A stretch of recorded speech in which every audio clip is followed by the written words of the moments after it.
Thank you, Mr. Speaker. Thank you to the Prime Minister for his speech. I note the Prime Minister did not address the 5 principles of the WP with regard to the reserves, but be that as it may, I have a few clarifications for the Prime Minister.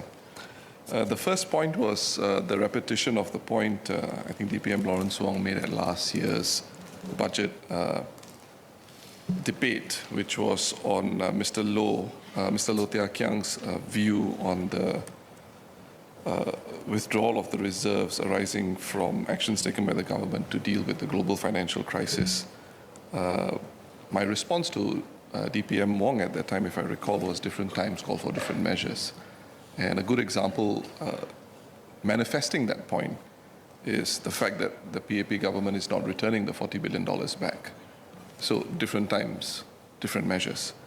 But that said, I mean, I think I can understand the political urge to cherry pick what Mr. Loh says. I understand that. But Mr. Loh also has shared many views on the GST in this House. So I hope to hear the front bench quoting him on the GST in future. My second point is the more substantive issues that the Prime Minister raised. I think some are very helpful points. The first really takes off from the exchange I had with the Honourable Member, Mr. Neil Parekh, about a concern the Prime Minister raised about how the returns can be volatile. And I returned to the speech made by Finance Minister Tharman Shanmugaratnam in 2015, and I quote, the NIR system, after it was modified in 2008, we paid particular attention to ensuring the system will be sustainable and that there is no bias in favor of over-optimism in expected returns, and thus the likelihood of facing a situation where actual returns are in fact much lower than expected returns. I'm not trying to be obtuse about the point, but I think it's important to understand the NIR framework. And if it is a conservative framework, then let's take it at that. Let's take it that it's a conservative framework. But what the Prime Minister is suggesting, that it may not be as conservative as Finance Minister Tharman suggested in 2015. So if the Prime Minister could clarify what is the position, because it will cause to turn anybody's view on how the NIRC ought to be used. Is it conservative or is it not conservative? The third point I'd like to raise is the point that, again, I had an exchange with the Leader of the House about land, and the Prime Minister put it as land is just a conversion. I made it clear to the Leader that I disagreed with how she had put the WP position. But again, it'll be helpful if the Prime Minister can share with this House if a single piece of land is sold repeatedly for as long as the lease lasts. How does that cohere with the Prime Minister's position that land is just a conversion? I think the Prime Minister will be right if we're talking about freehold land, but this is leasehold. So if the Prime Minister could explain, I'll be grateful. And if it means that we have to finesse or we have to correct ourselves, I don't think the WP will have a difficulty in doing that. On the IPS survey that the Prime Minister referred to, look, there are points that are made in there which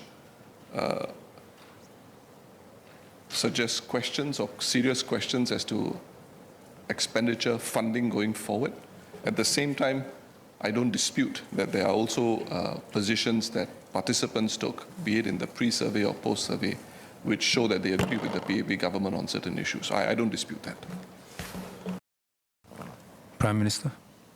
Mr. Speaker, sir, I thank from the bottom of my heart the Leader of the Opposition for raising these questions and giving me the opportunity to clarify the matter further. First, on Mr. Loh Tia Kiang and the GST. Yes, indeed, he did regularly oppose the GST every time, introducing it at 3%, pushing it up from 3 to 5, which I did, going from 5 to 7, which Mr. Tharman did as Finance Minister.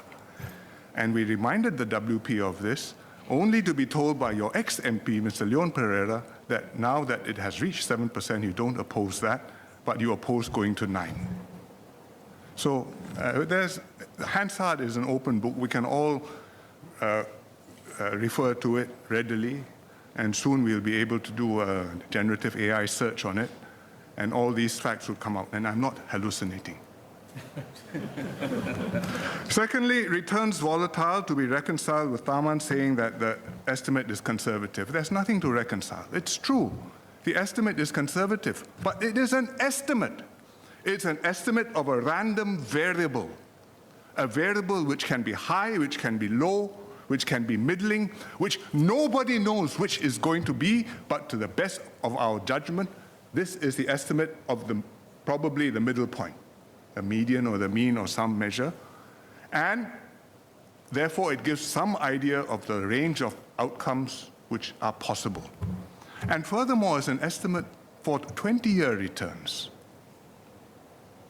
Long term. In fact, GIC does it not just 20 years, but equilibrium returns, meaning assuming the world is in order and nobody is recovering from a slump or a crash or a depression or a mania bubble, everything is in order. Well, these are the returns, these are the rates at which we expect equities to pay back, to appreciate, bonds, cash, and so on. How much does that translate into next year's return? 5 years from now, 10 years from now? God only knows.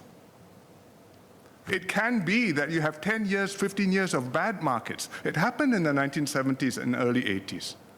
It can be that you have 10 years of boom. It has happened. The tech bubble, and then more recently another bubble, maybe now an AI bubble to come.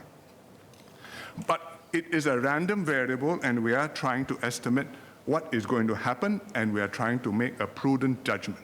So I'm not judging the tail, the most optimistic outcome, or the bottom, the most awful outcome, which is not just zero, but -10, -20. There could be a crash. But where do you think is a reasonable middling scenario? And that's the number which we will plan on and which we will use to draw on the reserves. And if it turns out that next year markets perform better, well, my reserves will grow, heng, happy.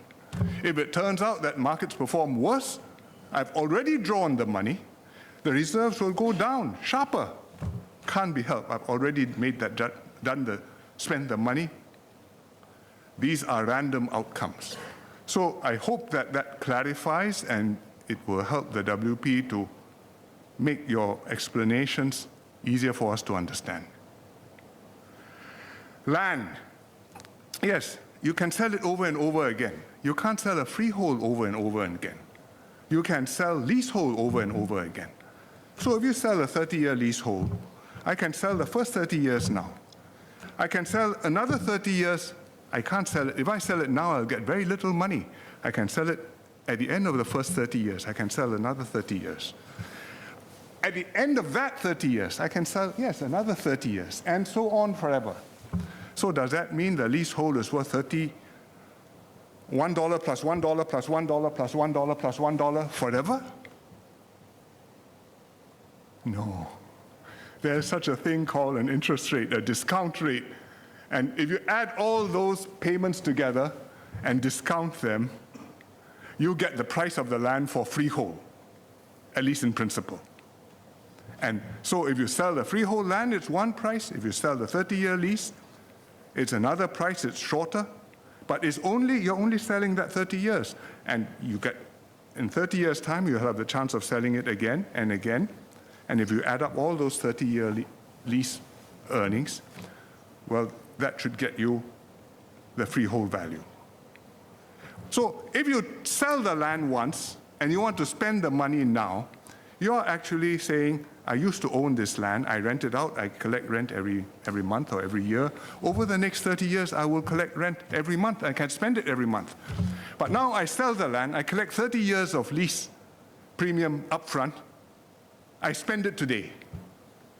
You are cheating. You can spend it over the next 30 years, as Ms. Hazel Pua suggests, is not an unthinkable proposition. You can put it away, you can invest it, spend the investment in returns, as we are doing, which is also sensible. But to say that you can take it forward and you can spend it and don't worry, because in 30 years' time I'll get it back. You tell your banker in 30 years' time I'll pay you back.